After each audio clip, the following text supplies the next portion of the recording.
Po sa ating Recording lahat. in progress. Yes, kaunting repaso lamang po para sa ating chapter 21 ng Aklat ng Exodo. So ngayong gabi po ay sisikapin nating matapos natin ang aklat na ito at hanggang kabanatang 4 na po ay atin pong sikaping matapos at ma-summarize, talakayin natin yung mga mahahalagang bahagi ng atin pong pag-aaral. Ito po. So, balik tayo ng konti sa kabanatang 21, ang mga kautusan para sa mga tao na ngayon ay inihahanda ng Panginoon bago sila pumasok sa lupang pangako. Ano po? So, these are all preparations for the people of God at ang bahagi ng kanilang konstitusyon o mga saligang batas ay kailangan nilang malaman ngayon pa lang, ngayon pa man na sila ay nasa ilang pa. At bago sila pumalaot ng tuluyan, papasok sa lupang pangako, sila po ay kailangang turuan at matutunan nila itong mga sinasabi dito sa aklat ni Moises. Ano po? So dito sa kabanatang 21, talatang 12 po at saka 13, tutuloy lang po natin yung ating nasimulan nung nakaraan. Marami pong umaayaw sa capital punishment. Ano po? Maraming mga Pilipino ang sabi nila ang Diyos lamang ang may karapatang humatol at magpataw ng capital punishment o kaparusahan, kamatayan. Ngunit sa Biblia ay inilatag na po ng Panginoong Diyos ang pagpapataw ng kaparusahan sa capital punishment. Ano po? Ito ay isang pagpaparusa na mula mismo sa bibig ng Panginoon at sa mga lingkod niya ay ipinasa niya ito at maging sa bagong tipan ay hindi po ito tinututulan. Ano po? Sa halip ay patuloy pa itong iniuugnay. Ano po? O pinagpapatuloy ito sa pagpapatupad upang nang sa ganon ang pamahalaan ay magdulot ng kaayusan. Yun po ang tinatawag na common good na dulot ng Diyos kahit sa isang hindi Kristiyanong bansa, ngunit bansang sumasang-ayon sa kaayusan at sa kabutihang dulot ng order and decency, no, mula po sa pamahalaan. So itong talatang 12 at 13 ay ng kabanatang 21 ay nagpapakita po ito ng capital punishment. Ano po? Sabi dito para sa mga nakapatay, ano po, ay binibigyan din sila ng kaparusahang kamatayan. Pero ang mga pagkapatay ng hindi sinasadya, which is homicide, which is actually different po doon sa murder, ay hindi iba po ito at binigyan po ito ng katuturan, ano po, at saka ng kaibahan. So, 13, kapag inatake ng isang tao, ang kapwa niya tao na wala man lang kadahilan, sabi po doon ay dapat ipatayin din siya.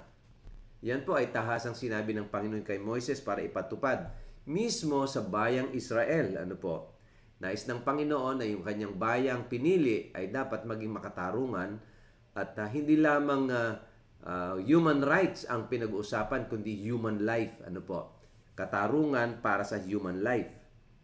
So kapag tiningnan natin to sa isang mas balancing pananaw, balancing angulo, ay makita natin na pinoprotektahan ang buhay ng biktima at ang buhay ng kriminal.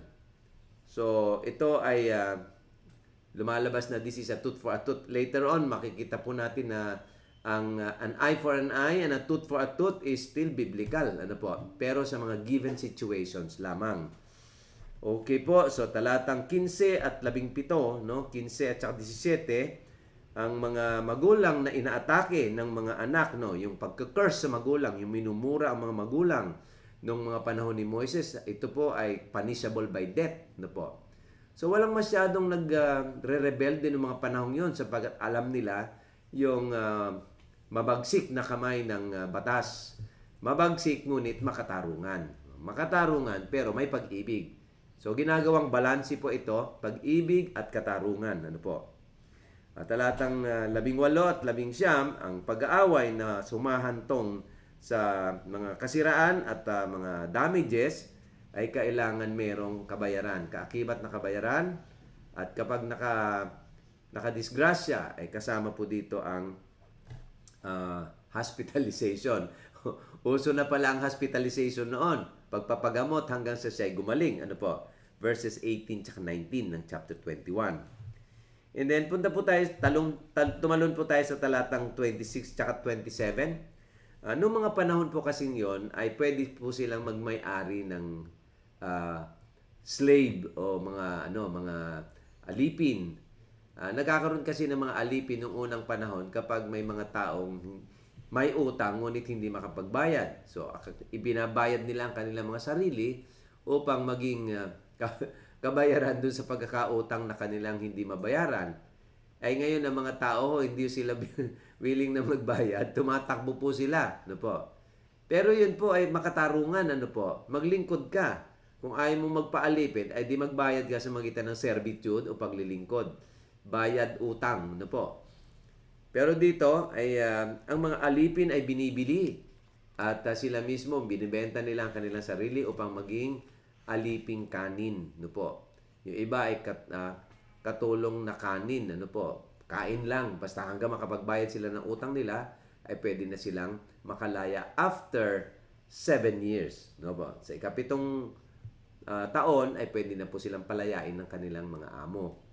Kasi ang pinag-uusapan po dito, hindi po taga-ibang lupa, kundi kababayan nila o kauri nila ng mga Hudyo.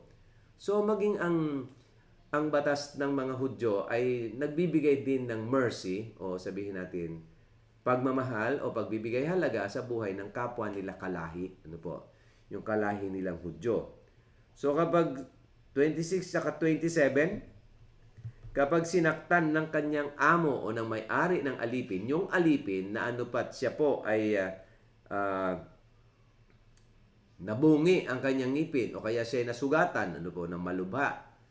Aba, ang katumbas niya na palayain mo na yung alipin mo bilang kabayaran ng iyong pagkakadisgrasya sa kanya. No? So, so meron dito ang talatang 28 hanggang 32. May mga hayop po kasi dati na mababangis. May mga kalabaw, may mga baka na mabangis at matatapang at sila po'y nakakapangsungay at nakakapatay po sila ng mga tao. Ang sabi dito, kapag yung baka niya ay nanungay at nakapatay, ang sabi po dito, magbabayad yung may-ari. Kapag itong may-ari na ito ay pinagsabihan na, tapos hindi pa rin niya itinali yung kanyang ox, yung kanyang baka, at nanuwag na naman, ang kabayaran dito ay kamatayan na. No? Doon lalabas yung tooth for a tooth and an eye for an eye, a bone for a bone. Ano po? Skin for skin. Okay. Sabi po dito, kasama dito, kasunod niyan ay kapag ang baka mo ay nakapatay ng alipin, no po, ay babayaran mo yung may-ari ng alipin ng 30 pirasong shekels, no po, shekels, 30 pieces of shekels. Ito ang halaga ng isang alipin na ibinayad, no po. Ito rin yata, kung hindi ako nagkakamali, ito rin ang dami ng piraso ng mga pilak na ibinayad kay Jesus, na ibinayad kay Judas kapalit ni Jesus. Ano po? 30 pieces of silver. Yes, may tanong po ba? At we'll move on to chapter 22. Ano po? Mga karapatan patungkol sa pagmamay-ari. Ano po? Property rights. Okay, ang mga ninakaw na mga baka o mga hayop, especially ox, ano po? Yung baka, kapag nahuli, ay babayaran ng magnanakaw ng 5 beses. So, ba't ka magnanakaw? Magbabayad ka ng 5 beses. Kung ang ninakaw mo ay tupa naman, ay 4 na beses mong babayaran yung halaga ng tupa o 4 na piraso ng tupa, buhay ang iyong ibabayad. No po? So, 4 times, depende sa laki marahil ito. Ang ox kasi mas malaki at mas mahal ang halaga. So, kapag ang isang magnanakaw, no, talatang 2 hanggang 4, kapag ang isang magnanakaw ay nahuli at napatay mismo doon sa lugar na yon, ay wala nang pananagutan yung ninakawan o kaya yung pinagtangkaang nakawan. Kasi napatay niya, nahuli niya sa akto ang magnanakaw. So walang anumang pananagutan yung taong nakapatay dahil siya ay magnanakaw. Okay, ngayon kung nakatakas siya at nahuli siya, magbabayad siya ng 2 beses, po. So, yan ay mga property po yan, Kaya ang mga alipin nung unang panahon ay itinuturing na mga property, po. Hindi po medyo isa ito marahil sa mga itinatanong ng maraming tao. Bakit ganon ang trato ng Diyos sa mga alipin ng mga panahong yon?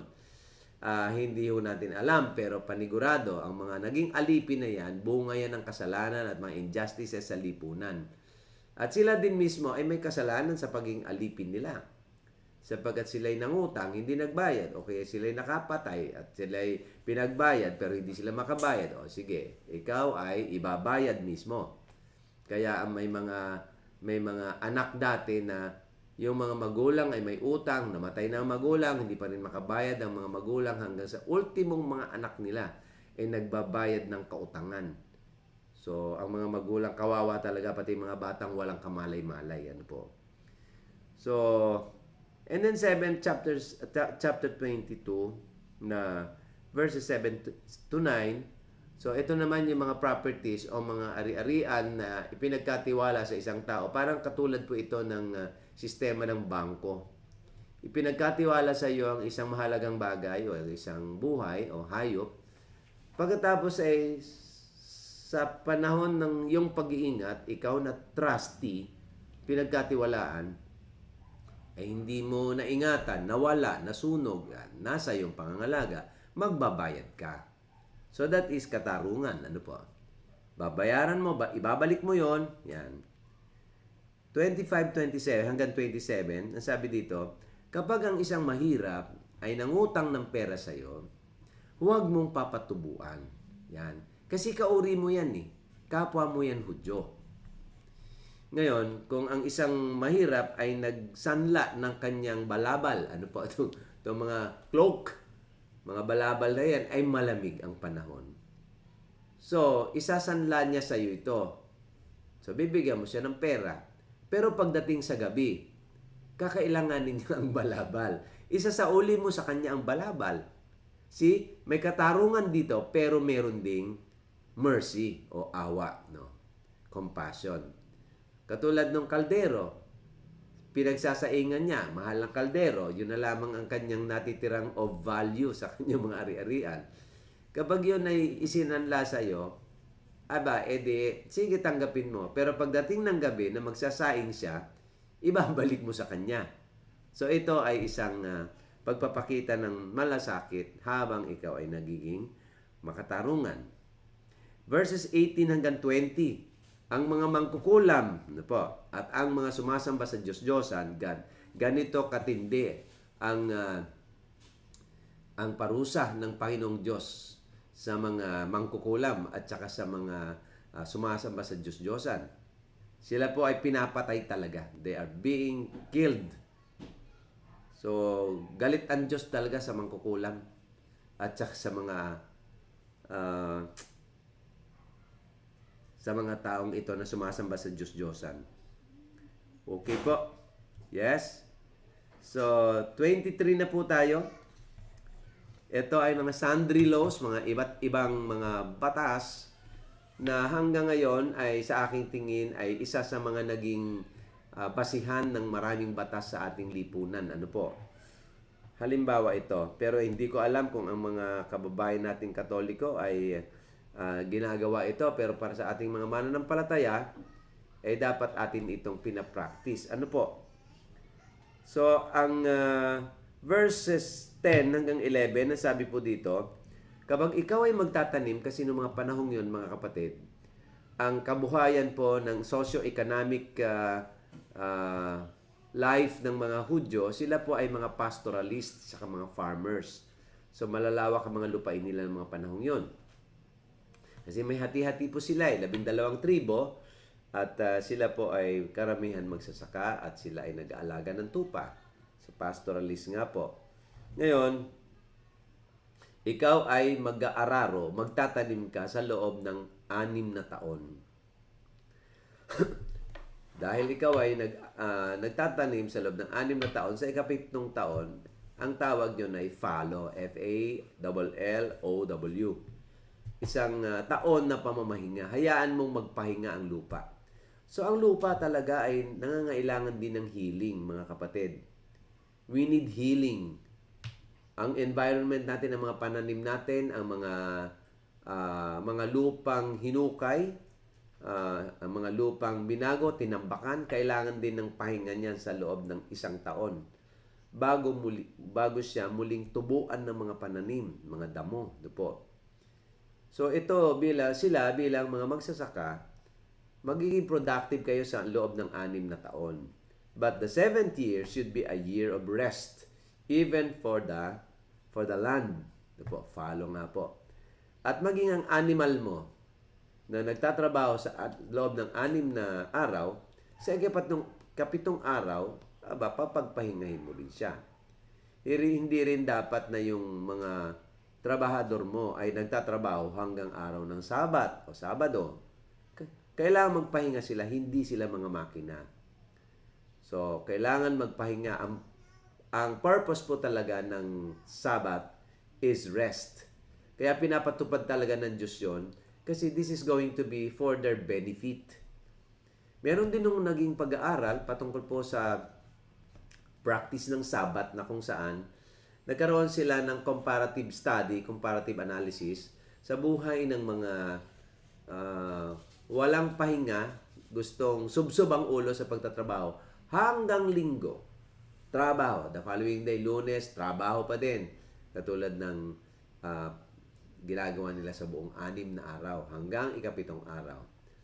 Nakita po nila yun na yung nagpapahinga on the 7th day, at least 1 day of rest para sa mga trabahador, nakita po nila yung quality ng trabaho ng mga may pahinga ng isang araw. Pero yung mga walang pahinga, ang daming reject. Ang daming mali. Yung kalidad ng trabaho nila hindi ganun kaganda kumpara sa kalidad ng trabaho ng mga nagpapahinga. So makita natin dito, ang dami-daming benefit. Pahinga, spiritual reflection, time with the family, time with the Lord. So makita natin na this makes the whole person whole. Po, buong tao siya, spirito, kaluluwa at katawan na kailangan ng reflection, kailangan ng pamamahinga upang maging buo uli siya. Kahit ang mga utak natin kadalasan, pag walang pahinga yan, doon nagsisimula sa mga pagbabasa po natin, ang ADHD, hindi lamang sa pagkain nakukuha rin niya sa irregular na pamamahinga ng mga tao. Kasi kapag natutulog po tayo at tayo nagpapahinga, kadalasan ang ating mga utak ay puno na siya ng toxin. At yung mga toxin na yun ay nai-release sa ating katawan kapag tayo natutulog at namamahinga. Nagkakaroon ng kapayapaan ang ating mga brain cells at sila din naman ay kailangan nila ng pahinga. So alagaan po natin ang ating mga katawan, alagaan natin ang ating mga isip, yung mental sanity natin, yung ating mental hygiene, alagaan natin yon kung gusto natin ng isang kalidad na pamumuhay. Kaya dito pa lang sinabi na ng Panginoon Diyos kung ano magiging pamantayan ng isang malusog na pamumuhay. Magpahinga. Ang salapi nandyan lang, no? Ang trabaho nandyan lang, pero ang buhay mo, pag nawala na yan at nawala ka na sa sarili mo, hindi na ikaw yun. So magpahinga. So ang ating katawan, bigay ni Lord, pero ang regalo natin kay Lord ay paano natin inaalagaan yung katawang bigay niya sa atin. So, ito, bahagi ito ng sundry laws o sari-saring mga utos ng Panginoon. And then, verse 20 hanggang verse 33, tumalon tayo doon. Inulit ng Panginoon kay Moises yung pagpasok sa lupang pangako. Ano po? So, ang sabi ng Panginoon, I will send my angel ahead of you. Kaya makikita po natin doon nung sinakop nila yung Jericho, nandoon yung isang angel of the Lord na akala ni Joshua nung time na yun, tinatanong ni Joshua, ikaw ba ay aming kakampi o kalaban? Sumagot yung angel of the Lord, neither.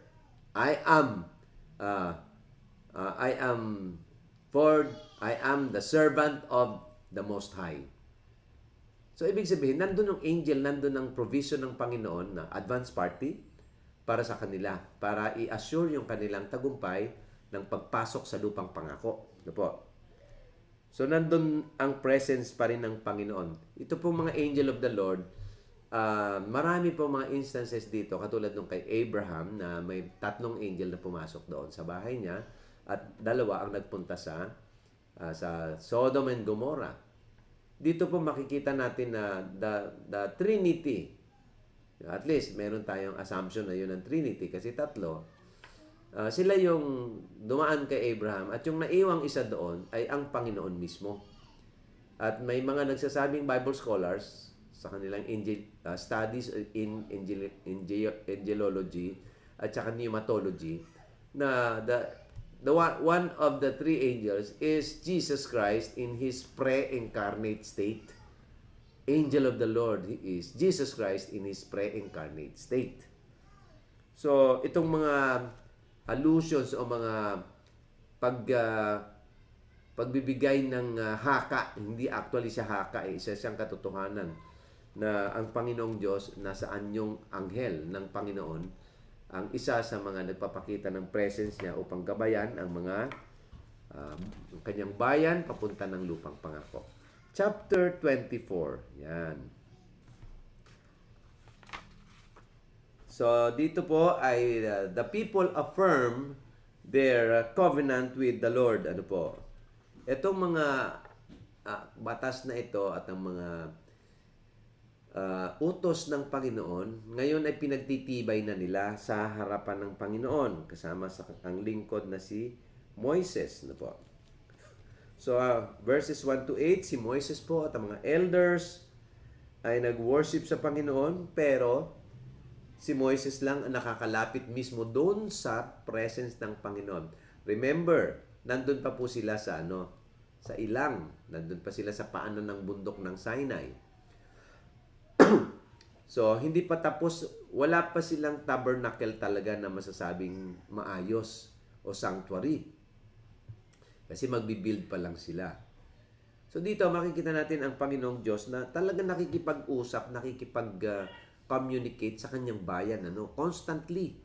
Nandun ang presence niya sa anyo ng apoy, haliging apoy at saka haliging ulap. Sa panahon ng tag-init, sobrang init dun sa ilang, ay haliging ulap na siyang tumatakip at nag-iingat sa kanila. At sa gabi na madilim at malamig, ang ilang ay nagsisilbi siyang isang malaking haligi ng apoy upang sila ay protektahan.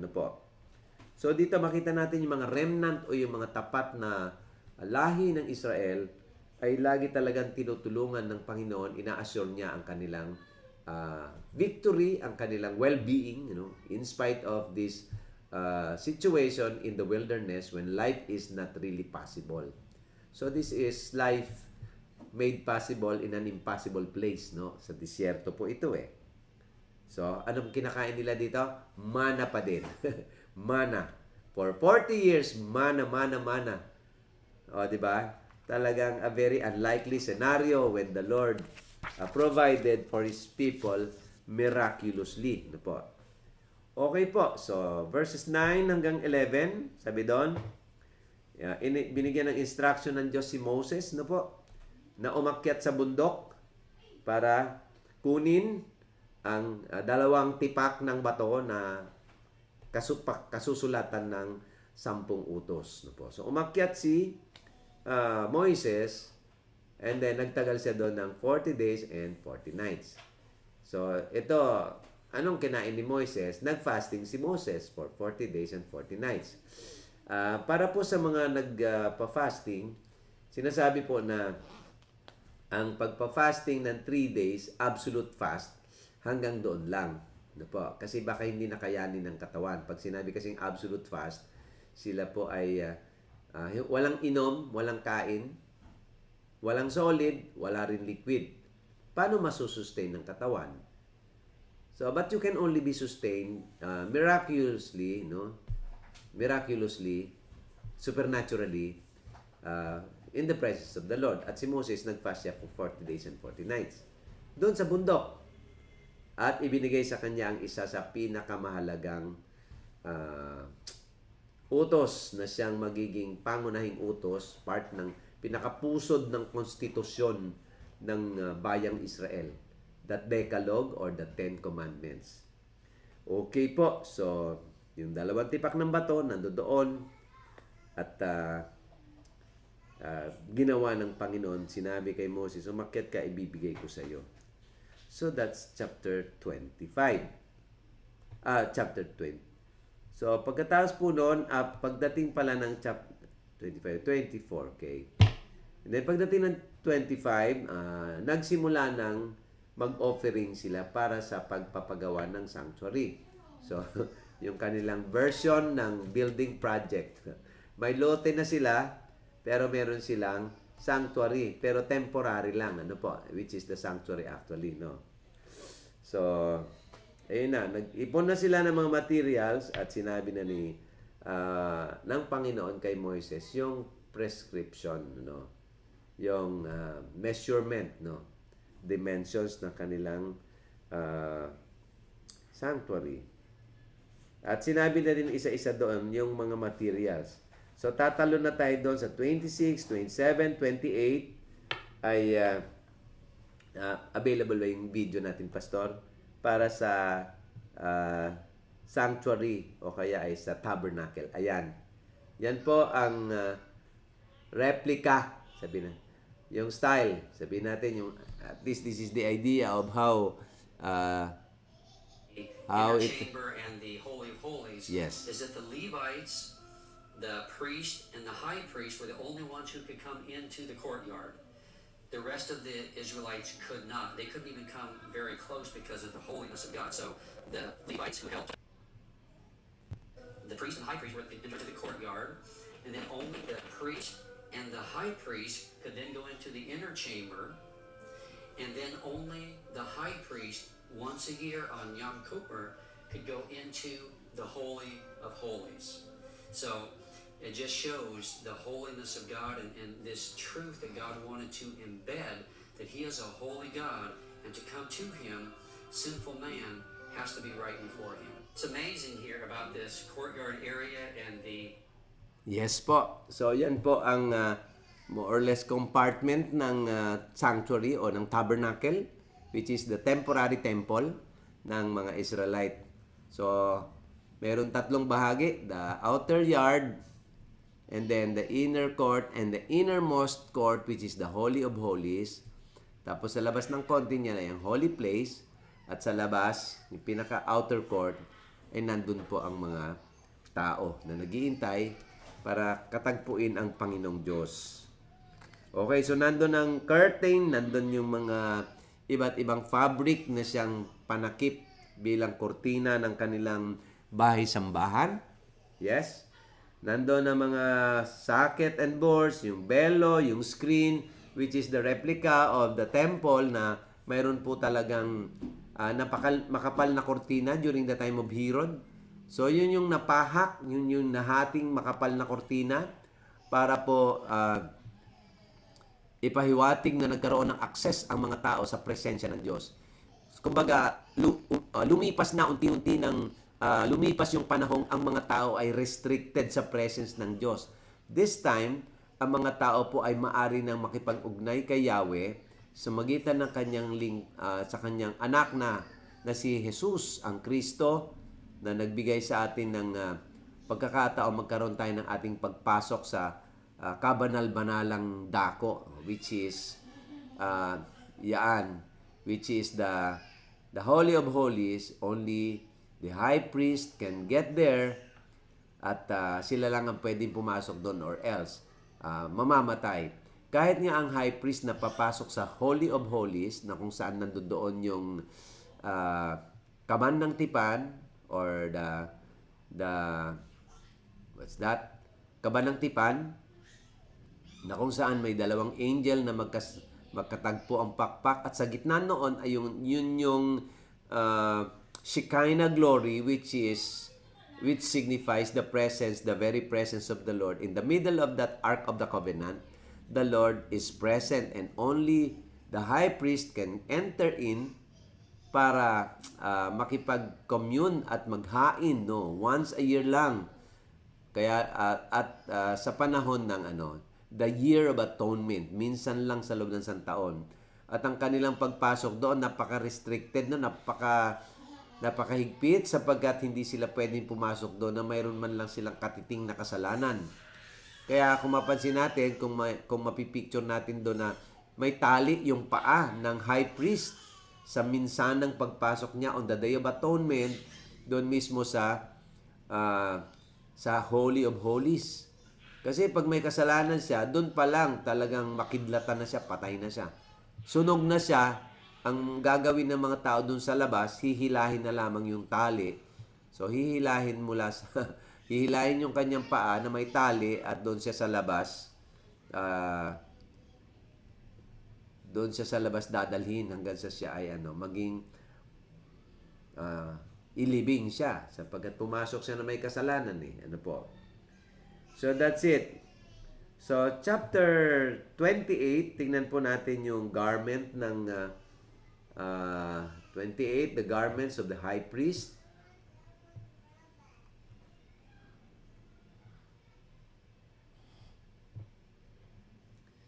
So, ayan. So, hindi lamang spiritual preparation, mga kapatid, ang ginagawa ng mga high priest sa halip, maging ang mga kasuotan nila ay isang katangi-tangi at yes. And these are the garments which they shall make: a breastplate and an ephod and a robe and a broidered coat, a mitre and a girdle. And they shall make holy garments for Aaron thy brother and his sons, that he may minister unto me in the priest's office. And they shall make the ephod of gold, of blue, and of purple, of scarlet, and fine twined linen with cunning work.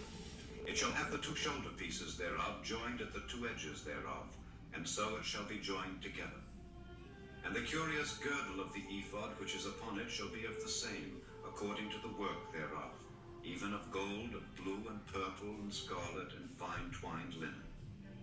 And thou shalt take 2 onyx stones, and grave on them the names of the children of Israel, 6 of their names on one stone, and the other 6 names of the rest on the other stone, according to their birth.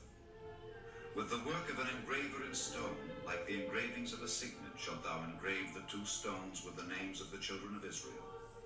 Thou shalt make them to be set in ouches of gold.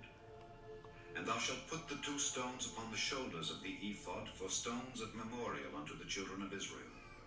And Aaron shall bear their names before the Lord upon his 2 shoulders for a memorial. And thou shalt make ouches of gold, and 2 chains of pure gold at the ends. Of wreathen work shalt thou make them, and fasten the wreathen chains to the ouches. And thou shalt make the breastplate of judgment with cunning work.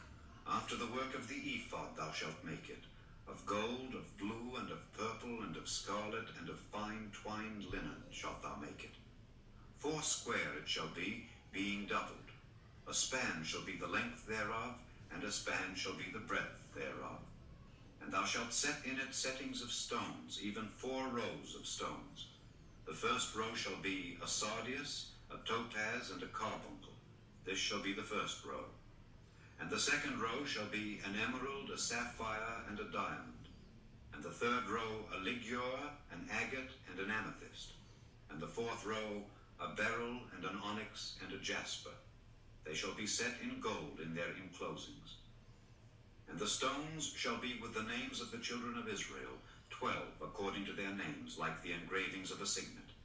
Every one with his name shall they be according to the 12 tribes. And thou shalt make upon the breastplate chains at the ends of wreathen work of pure gold. And thou shalt make upon the breastplate 2 rings of gold, and shalt put the 2 rings on the 2 ends of the breastplate. And thou shalt put the 2 wreathen chains of gold in the 2 rings which are on the ends of the breastplate.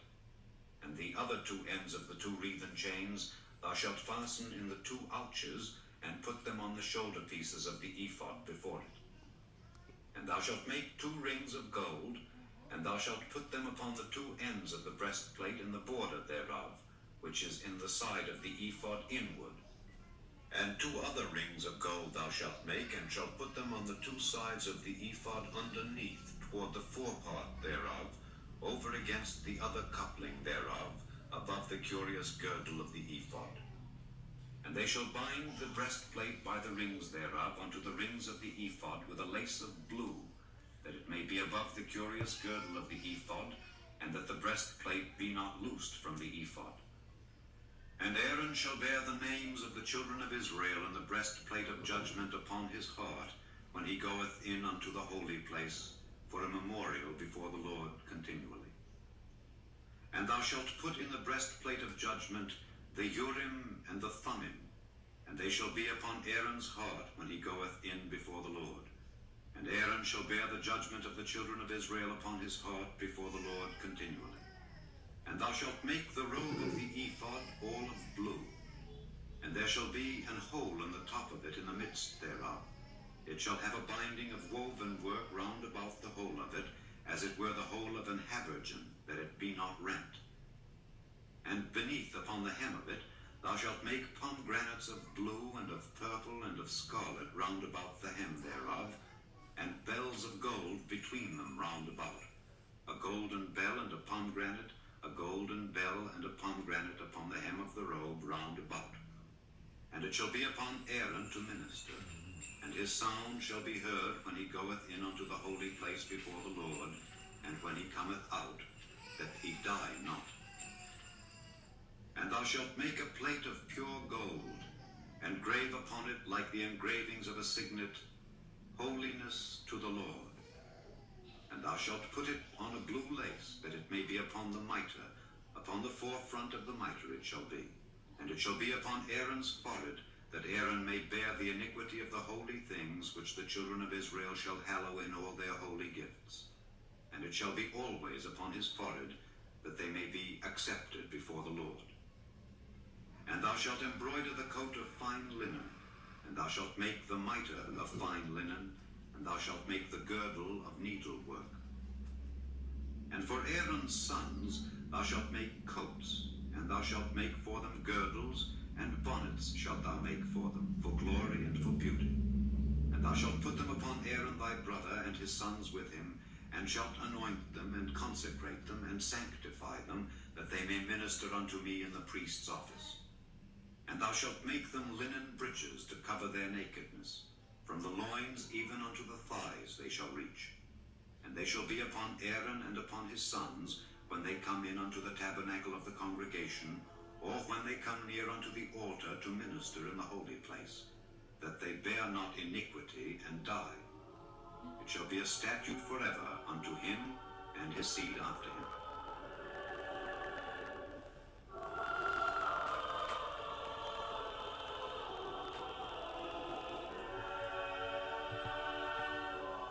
Okay.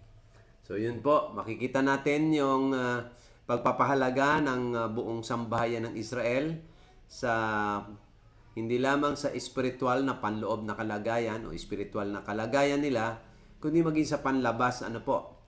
So ito ay humaharap sila sa isang hindi lamang isang dignitary kundi sa isang napakahalagang persona sa balat ng sangkatauhan. At iyon ay si Yahweh, po.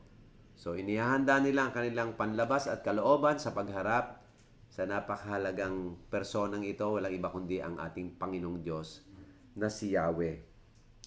So, consecrated sa loob, consecrated sa labas, at nandoon yung pagpapahalaga sa kaanyuan sa pagharap sa dakilang lumikha. Chapter 29 po tayo ay makita natin ang paghahandog at pagpapabanal sa mga priests po. So, ang mga priest po talaga ay sila yung representative ng mga tao patungo sa Diyos. Na sa kabilang panig naman, ang mga prophets ay representative ng Diyos papunta sa mga tao. At ang prophet na yan ang magsasabi ng kalooban ng Diyos sa mga tao. Habang sa kabilang panig, ang priest, inaalam nila, dinadala nila yung pangailangan ng mga tao patungo sa Diyos. Kaya yung mga bato-bato na yon, yung mga 12 bato na yon, nagtataglay ng pangalan ng 12 tribo ng Israel. kasama yung Urim and Tumim na ipinapasok doon sa loob ng kanyang ephod. Makikita po natin na pumipintig po yun sa panahon na yung mga tao, yung Israel ay may kasalanan, pumipintig po yun. Ramdam po yun ni Aaron at malalaman niya kung may something is wrong doon sa kampamento ng Israel. Malalaman niya na may kasalanang nangyayari, may injustice na nangyari. Kasi ang Panginoong Diyos, nagsasalita siya doon sa mga high priest at sa mga priest kapag mayroong something na dapat i-correct sa sambayanan ng Israel. Yung Urim and Tumim na yon, doon nila nalalaman yung kalooban ng Diyos. Kami ba ay susugod sa digmaan o hindi? Kami ba ay mananatili at yun ay sinisignify ng cloud at saka ng fire? Kami ba ay susugod o tayo ba ay mag-move on? Buhatin ba natin ang tabernacle? Sinisignify din yun ng movement ng cloud na yon. Kapag tumaas ang cloud, sila din ay magpa-pack up onwards to the promised land. Pero pag nag-settle down yung ulap na yon sa ibabaw ng holy place, ng sanctuary o ng tabernacle, mag-i-stay sila at magsisettle sila sa lugar na yon at magsisimula silang mag-set up ng kanilang mga tolda at mag-stay sila doon until such a time that the Lord will lead them onwards towards the promised land. So, ang mga priest talaga, malaki ang pananagutan nila sa Diyos Kapag sila ay may kasalanan, talaga ang bayan ay nagdudusa. Napapahamak ang bayan kapag hindi in tune with the Lord ang mga priest at high priest. Pagdating ng bagong tipan, meron pa rin silang ganyang klase sa panahon nila Herodes. Nabibili na. Nabibili na ang posisyon ng priest at high priest. Depende sa highest bidder. That is a corruption of something that is holy. Nade-desecrate yung holiness ng mga bagay na dapat sana ay ang Diyos ang nagbibigay ng direksyon. Ano po? So, masyadong na-politicize ang Israel sa panahon ng bagong tipan. Okay, so 29 po, meron doon ang sinanctify o pinabanal o kaya ay nilinis si Aaron at ang mga anak ni Aaron. Ay yung dugo ng mga hayop ay kanyang inilalagay sa punong tenga ng kanang puno ng tenga, lobes, upang hindi natin alam kung ano. Siguro dahil ang tenga makasalanan kung ano-anong napapakinggan. Pati na rin yung hinlalakin ng kanilang mga paa.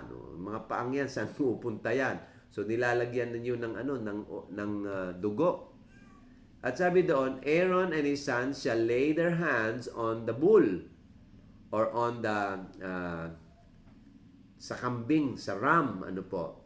So, yung idea ay yung anak ni Aaron tsaka si Aaron, papatong nila ang kanilang kamay doon para i-signify na yung kasalanan ng tao na kanilang nire-represent ay ipinapasa nila doon sa goat, sa ram, o kaya doon sa bull. Parang tinatransfer, ang tawag doon ay yung scapegoat. May mga instances na yung goat ay pinapa-escape papunta sa wilderness para dalhin lahat ng kanilang mga kasalanan na ni-represent ng mga high priest na parang this is a conglomeration and a summary of all the sins of Israel. They put that on the head of the goat and then let the goat escape to the wilderness. So this is an idea of scapegoat. Pero even then, kahit doon sa kampamento pa rin, nasa tolda pa sila, tabernacle, ay kanilang ipinapatong para i-signify na yung kasalanan ng mga tao ay doon ipinapasa. Doon sa goat na yon o kaya doon sa bull. Especially kapag ito ay isang burned offerings. Okay? So isang burnt offerings which is inaabo lahat ng mga katawan ng goat at ng bull. Yes.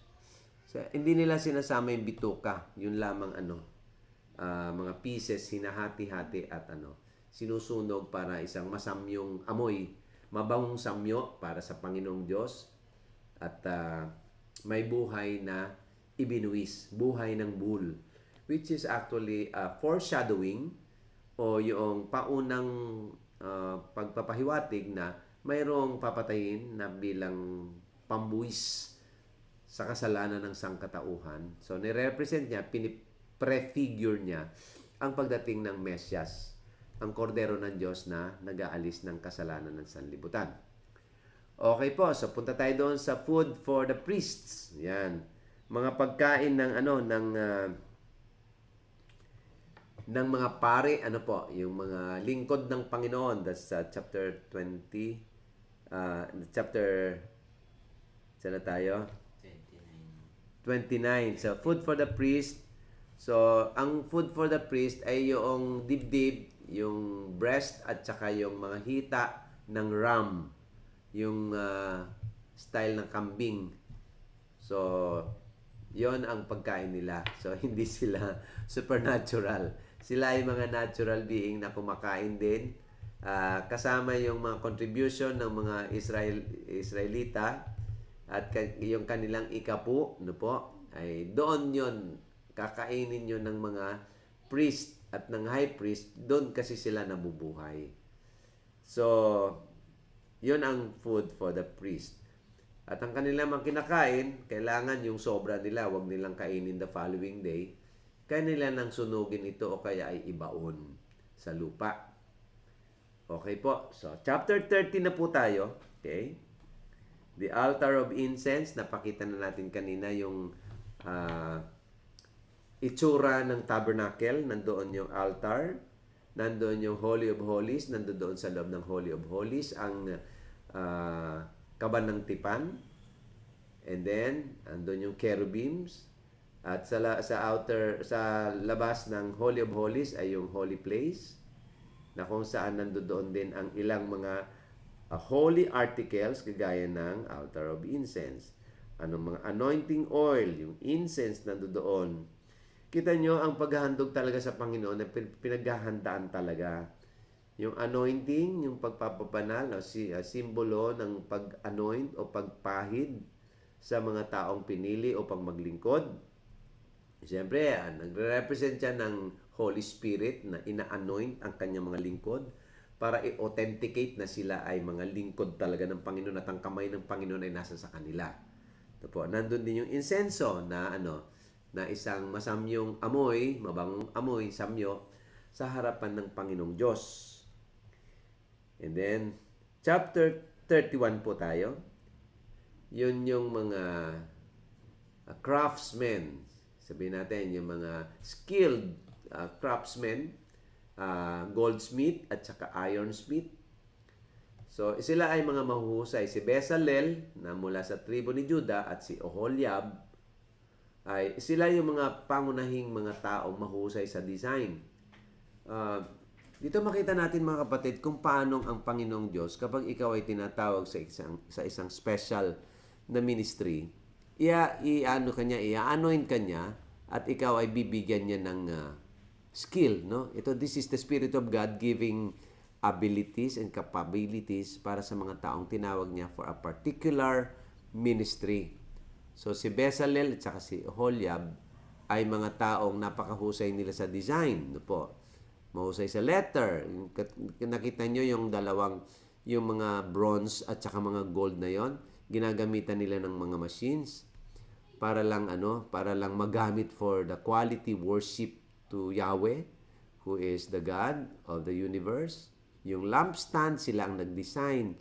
Yun yung menorah na sinasabi na 7 lampstand na yon. Paano?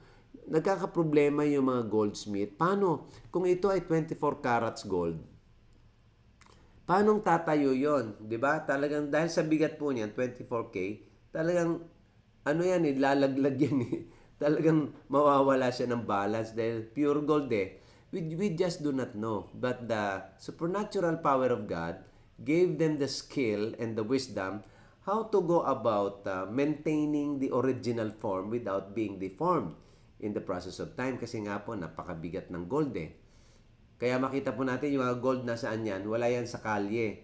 Nasa ilalim po yan ng malalalim na lugar kasi usually gold is very heavy and they settle down to the innermost part of the earth's core or earth's surface, sa ibaba talaga. Mentras pwedeng bumaba yan, bababa talaga yan. Kaya, ang gold talaga ay napakabigat. So, paano siya ma-maintain yung form niya, yung 7 candle lampstand na yon, which is the menorah? Paano ma-maintain yon? We do not know. Sinisika pang tuklasin ng mga skilled craftsmen, paano nila magagawa at makokopya? Kailangan haluan nila ng ibang klase ng metal as a solidifier. But the craftsmen of Israel, they have the power of God, and they were gifted with such an enormous wisdom how to go about it, such that they can comply with the format and the design that God prescribed sa kanila. Okay. So 12 hanggang 18, yan, sabi, verses 12 hanggang 18 ng chapter 31. You shall surely observe the Sabbath. Yan. Paulit-ulit yan. Between you and me throughout your generation. This is sabihin natin, isang eternal na covenant with the Jewish people. Pero siyempre, ang Israel kasi nagkaroon na ng mga Christians. Kaya ang nangyari, ang Sabbath ay nagkaroon ng breakthrough o kaya ay ng twist. Nagkaroon ng twist so that the Saturday has become the Sunday, which is the day of resurrection. Pero may mga Christians pa up to now, I was able to talk with some of them, that they are still a Sabbath practicer. They are still practicing Sabbath, and they worship on a Sabbath, but they are Christians. And nagte-testimony siya na talaga, Pastor, sabi niya, talagang we are Sabbath observers. And we still believe that the Lord is blessing us in this manner. Kasi nga, sabi niya, everlasting eh. Kay Abraham pa lang, kay ano pa lang eh, nandun na ang Sabbath. Ang Panginoon na lumikha ng 7 days eh, the 7th day is a Sabbath, is God's rest. Kaya pinapractice nila ito at just go ahead. If you do it for the Lord, then you do it for the Lord, and the Lord will honor those who honor His law. Na po. And then, you shall surely observe the Sabbath. Napakahalaga nun. Kasi alam ng Panginoon yung physical, spiritual, mental, social benefits of having a 1-day rest in a 7-day period. Na po. Okay po. So, chapter 32 na po tayo. Ayan. Dito, nagalit ng husto si Moises at ang Panginoong Diyos. Dahil si Moises po ay nandun 40 days and 40 nights sa mountain ng Mount Sinai. Mount Sinai, by the way, is a mountain range. Maraming mga bundok po yan, mountain ranges po yan eh. Isa-isa sa mga bundok doon ay tinutuklas ng mga archaeologists. Saan doon may nakita silang ilang mga palatandaan kung saan nag-ano ang Panginoon kay Moises, at may mga ilang bakas doon ng mga usok at ng mga nangitim na bahagi ng isang side ng bundok, at may mga uka, no? Malamang doon sila kumuha ng tipak ng bato na ginawang 2 tipak na pinagsulatan ng 10 utos. So sa lugar na yon ay nagtagal si Moises 40 days and 40 nights. Di ba? Kayo ba mainipin? Mainipin ng mga Hudyo. Wala silang masyadong kinaiba sa mga Pilipino. Ano po? Impulsive. Ano po? Mabilis yung pulse, impulsive. Mabilis mag-decide. Ano po? So, sa span of 1 month and 10 days, nakagawa kagad sila ng isang pagpapasyang very, very, very crucial sa relationship nila kay Yahweh na ngayon ay katutubos lang sa kanila, di ba? So ngayon, gumawa sila ng isang napakapangit na gawa. Kinolekta, akin na mga hikaw nyo, yung mga kwintas nyo, yung inyong mga pulseras, ipunin natin yan lahat at So tinunaw nila Ay makukulit nga sila no? Tingnan niyo kung sino may kasalanan. Ang mga tao o si Aaron. Si Aaron na high priest na pumayag siya at natalo. Nalunod ang kanyang tinig at hindi na siya napakinggan. Habang ang mga tao ay eto na sila at bumuo na sila ng golden calf, yung golden na baka at ginawa nilang Diyos-Diyosan. At si Aaron gumawa pa ng altar. Kung hindi ba naman to, 'di ba? Napaka sabi ng iba, napakahinang leader naman ito. Kaya kang diktahan ng mga taong makasalanan na member mo. So anong ginawa nila? Nakabuo sila. Ayun. Dahil alam ng Diyos yung nangyayari down the slope of the mountain, habang si Moises ay nandoon sa gitna ng kabundukan, nakikipag-commune sa Panginoon.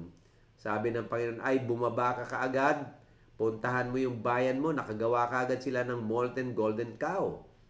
So, dali-dali si Moises, dala-dala niya yung 2 tipak ng bato, pababa silang 2 ni Joshua, at malayo-layo pa sila, dinig na nila yung sigawan ng mga tao. Hindi yung sigawan ng kaguluhan o ng digmaan, kundi sigawan ng pagsiselebrate, ng pagdiriwang, awitan, habang papalapit sila, kitang-kita nila yung sayawan ng mga tao. At ano sabi doon? The people sat down to eat and to drink and rose up to play. Meaning, rose up to play, isa siyang expression ng it's a harlot, it's a play of a harlot with sex orgies habang umiikot sila doon sumasayaw doon sa golden calf. Kaya gano'n na lang katindi ang galit ng Panginoon Diyos. In such a short span of time, they immediately forgot what the mighty works of God has done in order to save them from slavery. Ito, ang bilis nila nakagawa. Saan nila nakuha yon? Sa Egypt. Sa Egypt, gumawa sila ng golden cow. Kaya gano'n na lang, verses 11 hanggang 18. So, nagmakaawa si Moises,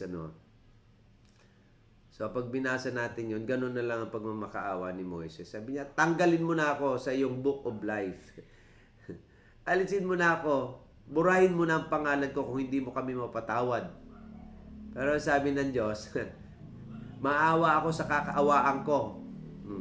Magpapakita ako ng katarungan sa gusto kong pagpakitaan. So, nakita ni Moises yung the critical, yung grabing kasalanan ng mga kababayan niya. Sa galit niya, eto na naman, yung leader na si Moises, no? Kaya, masisisi mo ba si Moises? Sa galit niya, ibinalibag niya yung 2 tipak ng bato, dorog. Ayan. Diba? He threw the 2 tablets and shattered them at the foot of the mountain. And Moses turned to Aaron. Si Aaron agad ang kanyang kinausap. Aaron, bakit? Yan. Kasi itong mga tao, huwag mo akong sisihin. Ang sabi ni Aaron, do not blame me. You know the people. Ikaw mismo kilala mo, Moises, sa mga klase ng mga taong ito. Katwiran ba naman yon? So, hugas kamay na naman itong si Aaron. Teka muna, ikaw ang binigyan ng dyan ng authority dyan para pamahalaan di ba? Pero hugas kamay na naman siya. So, anong ginawa ni Moises? Ginawa niya? Sabi niya, whoever is for the Lord, come to me. Siyempre, mahahati yan, no? Yung iba pupunta sa kanya. Yung iba may iwan doon. Ito yung mga guilty. Ito yung mga taong nag-practice ng sex orgies. Nag-play ng harlot sa palibot ng golden cow na yun. So, lumayo. Kita mo talaga, kapag guilty ang mga tao, hindi talaga sila lalapit sa Diyos unless they have a repentant heart. So, ginawa, yung mga Levites. Mga Levites, merong sword.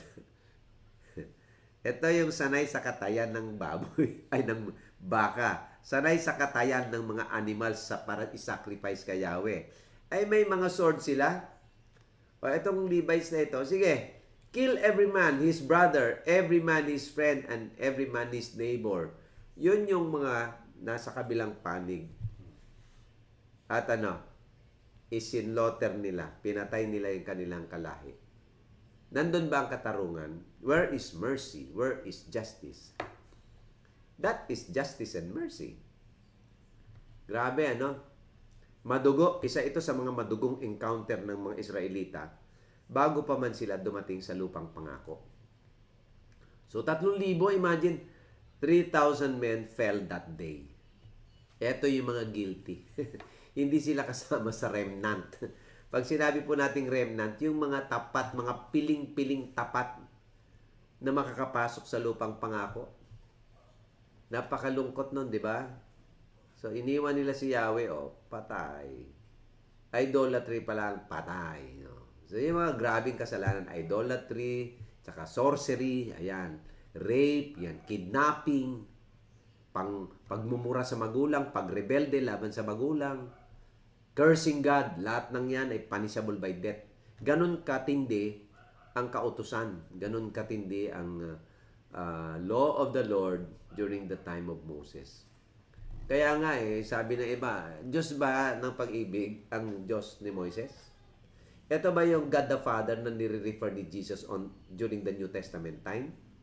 So yung iba nagko-question sila patungkol sa sino ba talaga yan? Bakit mabagsik? Well, any offense committed against a capital person is a capital offense. Ano mang kasalanan na commit mo laban sa isang capital person, which is a very important person, no less than the person of God, you are committing a capital crime. And every capital crime merits capital punishment. And that is death. So makita natin dito, ganun kabagsik ang Diyos, pero ganun din siya kabuti sa lahat ng nananatili doon sa kanyang mga palatuntunan. So, mabuti ang Diyos. Umayos ka lang. Kaya ang kamay niya ay kamay na bakal sa mga taong matigas at ayaw sa Kanya. Pero ang puso niya ay bukas at nagpapakita siya ng kabutihan at compassion sa una, ikalawa, ikatlo, ikaapat na saling lahi sa mga taong umiibig sa Kanya. Pero sa mga taong nag-hate sa Kanya, sa mga taong umaayaw sa Kanya, ayon sa 10 Commandments dun sa Exodus 20, makita natin yung kamay ng Diyos ganun na lang. Ganun ka bangis at ganun ka bagsik. So thus with the emotion of Moses as regards to the golden calf na sinamba nila. Next. Kaya ang sabi ng Diyos kay Moses, dedicate yourself bago tayo magpatuloy at mag-resume ng ating journey towards the promised land. Dedicate yourself. Baka sakaling patawarin pa tayo ng Diyos. So, hubarin nyo lahat ng mga mga pulseras nyo, mga ginto, mga kung ano-anong mga earrings nyo, hubarin nyo yan, alisin nyo yan. Yan ang naging dahilan ng inyong pagkakasala. So, hinubad nila. At sila ay nagpalit ng kanilang mga damit at sila ay sumamba kay Lord at sila ay nagsisi at nagpalinis before they resumed with their journey towards the promised land. So, eto na. Okay? Next. Verses 12 po hanggang 23. So, nanalangin na si Moises sa Panginoon. Panginoon, sabi niya, kung ang presence mo hindi sasama sa amin, kasi nga, eto, may ginawa sila. Sariwa pa yung ginawa nilang paggawa ng golden calf Kung hindi mo kami sasamahan, wag na Panginoon, hindi na kami magpapatuloy. Ano sabi ng Panginoon? Magpatuloy ka, sasamahan ko kayo, my angel shall go with you. Tapos sabi ni Moses, pakita mo sa akin yung glory mo. Show me your glory. Pwede ba yun? May mga awit tayo ngayon na show me your glory ba? Basta meron tayong awit ngayon na your glory fall on me. Anointing fall on me. Holy Spirit fall on me. Napakabigat po niyan mga kapatid. Yung bababa ang Holy Spirit. Baka hindi mo makayanan yan. Mapasok ka o kaya masunog ka kasi may kasalanan sa puso Ano sabi ni Moses? This is Moses speaking face to face with God. Show me your glory. Ano sabi ng Panginoon Diyos na si Yahweh? Merong lugar doon sa Mount Sinai. Pwede ka magtago doon, sabi ng Panginoon. I will cover you with my hand and take you away, and then I will pass by, you will see just my back, not my face, or else you die. So, walang nakakita sa Diyos ng buhay. Namamatay talaga siya. Yun yung ni Usa. Nakita niyo yung tumagilid na Ark of the Covenant. Inayos ni Usa. Magandang intensyon ni Usa. Sinalo niya kasi titimbuang yung Ark of the Covenant Ayun na. Pero siya, namatay pa rin siya. Why? Well, because of the holiness of God which can never be touched or can never be you can never come closer to that because of the holiness of God. 34. Ayan, so pinalitan na ang dalawang tablets of stone where the Lord inscribed the letters and the 10 commandments, no. So makita natin dito na si Moses ang nagsira, si Moses ang nawalan ng pasensya, bibi na to, nagkadurog-durog, ano nangyari? Sige, ikaw na ngayon, sabi ng Panginoon Diyos, umakyat ka sa bundok, no? Magtik-tik ka doon at gumawa ka ng dalawa. Ako na ang susulat ng mga letra, ng mga utos. Yan. So ang Panginoon na ang ang nagsulat at si Moises ang nag-cut ng rock. Okay? And then verses 10 hanggang 28, the covenant renewed. Ito kailangan talagang gawin ito ng mga Israelita sapagkat from time to time pag sila'y nagkakasala, ibig sabihin nalilimutan nila yung covenant. So it has to be from time to time, on a regular basis. They need to renew their covenant kasi lumalabo ang kanilang covenant kapag kapag sila ay nakasalamuha diyan sa pangkaraniwang buhay nila Madali silang madala at taglay-taglay pa rin nila yung utak nila at puso nila ng mga naranasan nila doon sa Egypt. Hindi pa rin lubusang natatanggal sa kanila yung mga bagay na pwedeng muling humatak sa kanila pababalik sa pagsamba sa mga Diyos-Diyosan. Kaya ang sabi ng Panginoon, i-renew ko. I will make my covenant. No? Isang klase ng covenant, this is the Mosaic covenant, mga kapatid. Mosaic covenant or the covenant of God to Israel through Moses. And what is that? The covenant of the law, which is, there is nothing like the covenant of the Lord to Israel compared to other nations of the earth. Kaya sabi niya, walang katulad nito, sabi ng Panginoon. Ngayon lang ito mangyayari sa buong kasaysayan ng mundo, walang ibang ganitong tipan, walang ganitong klase ng kasunduan at hindi pa nangyayari ito at hindi pa rin mangyayari.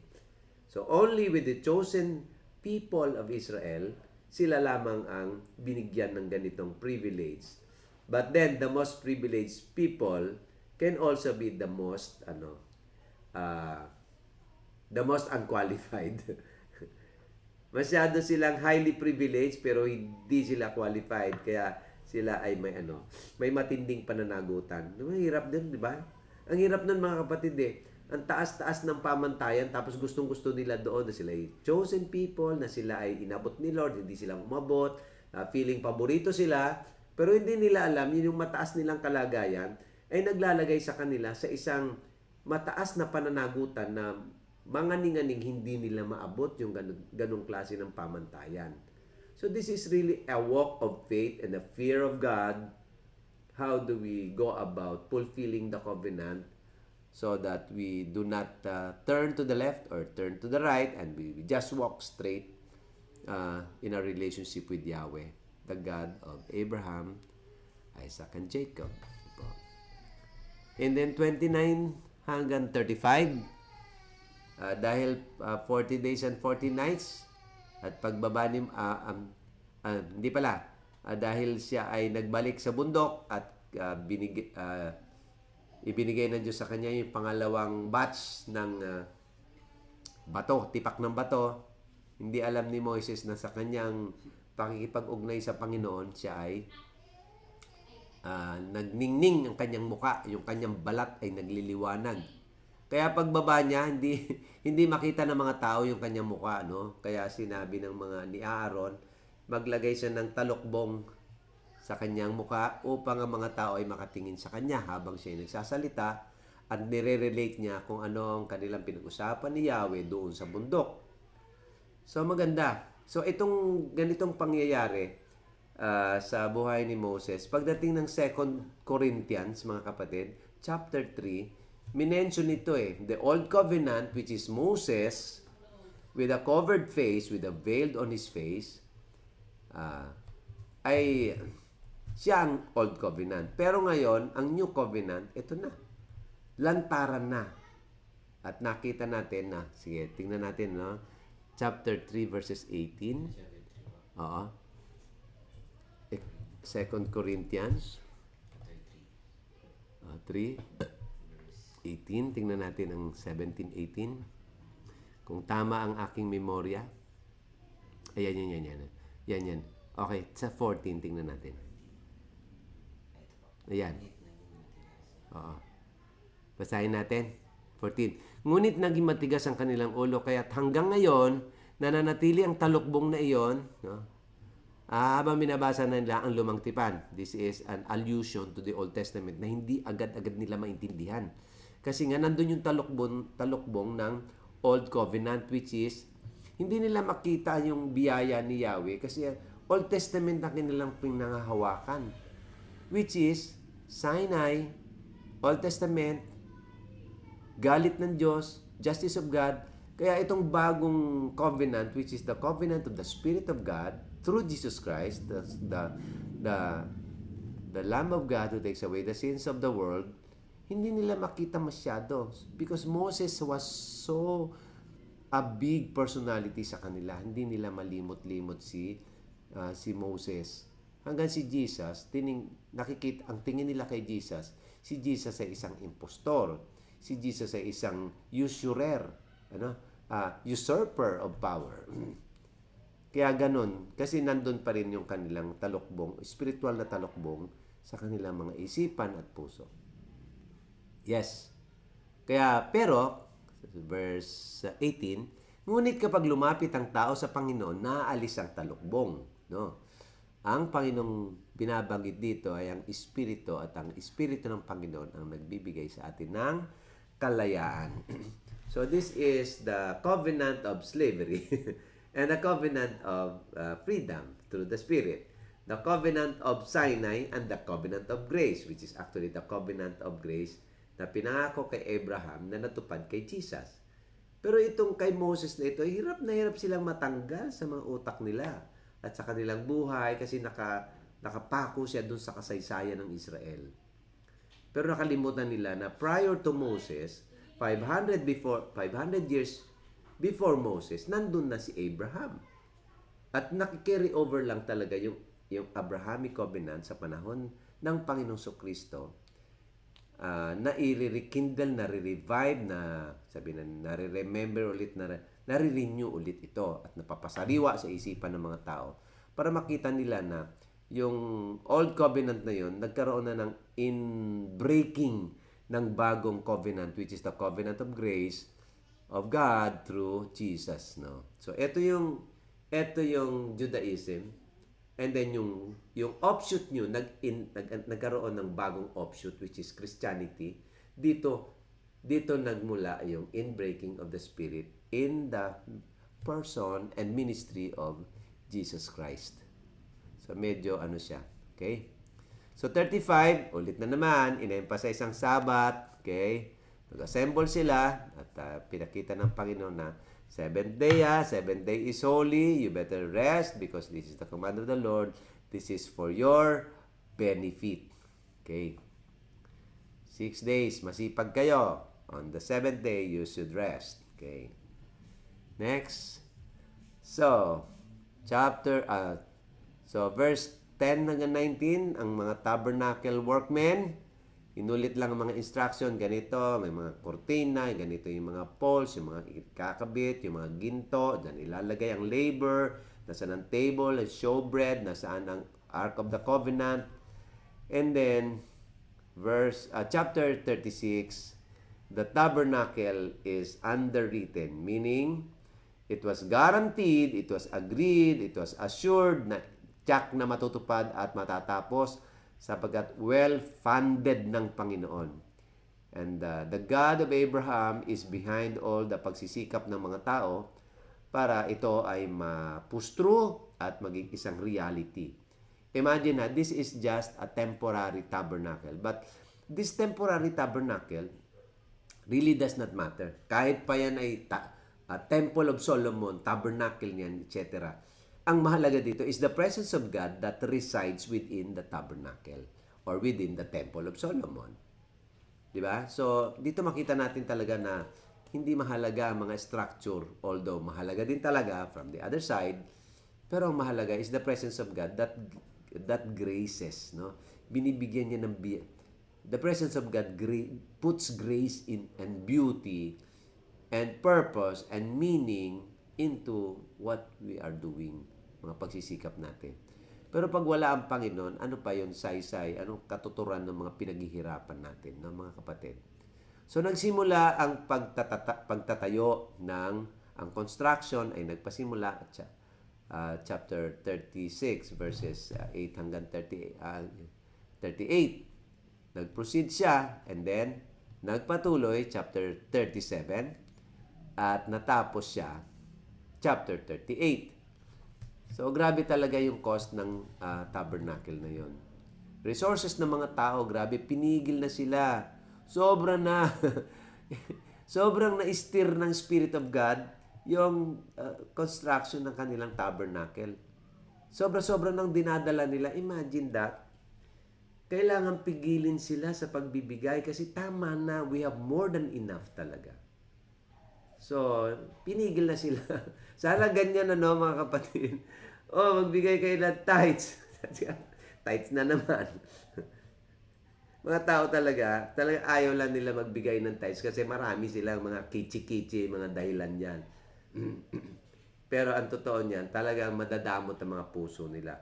Pero ito, nakakatuwa ito. This is a very enlightening and very heartwarming na situation.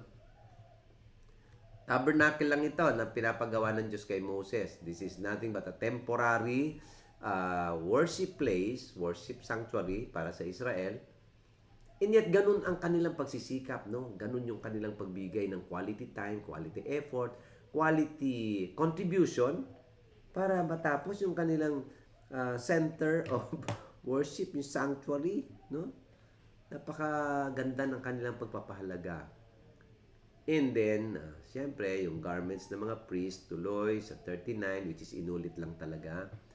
And then, pagdating ng 40, itinayo na. Hinatak na ang mga tali, inilagay na ang mga kortina, nakakabit na ang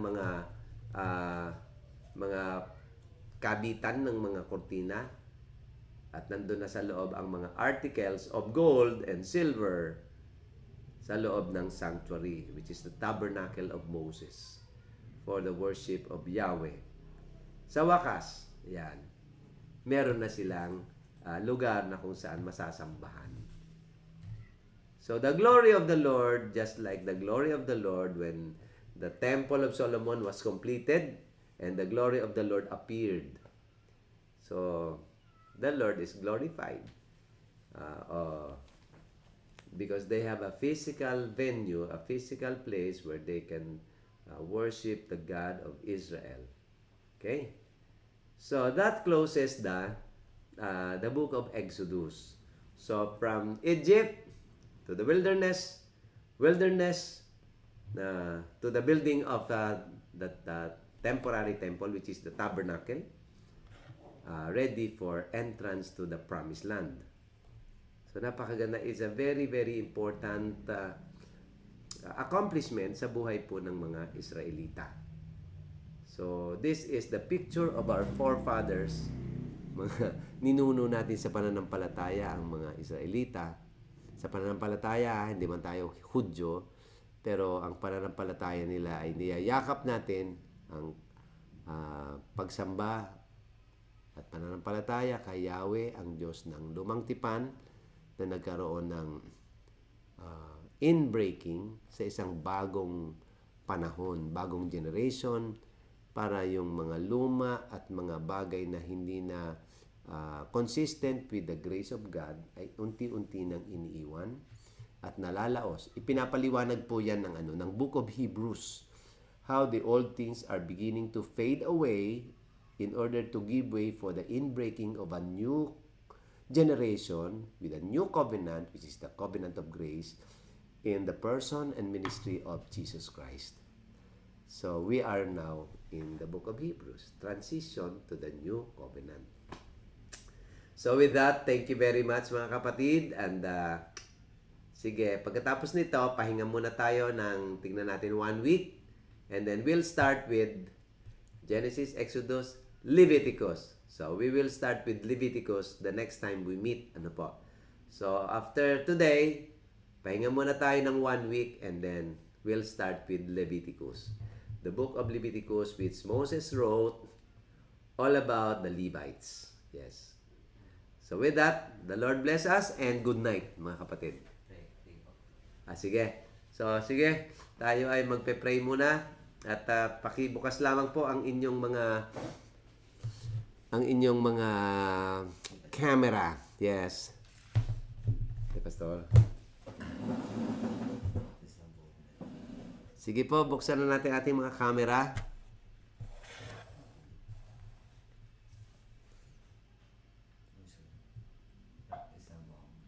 Practice lang.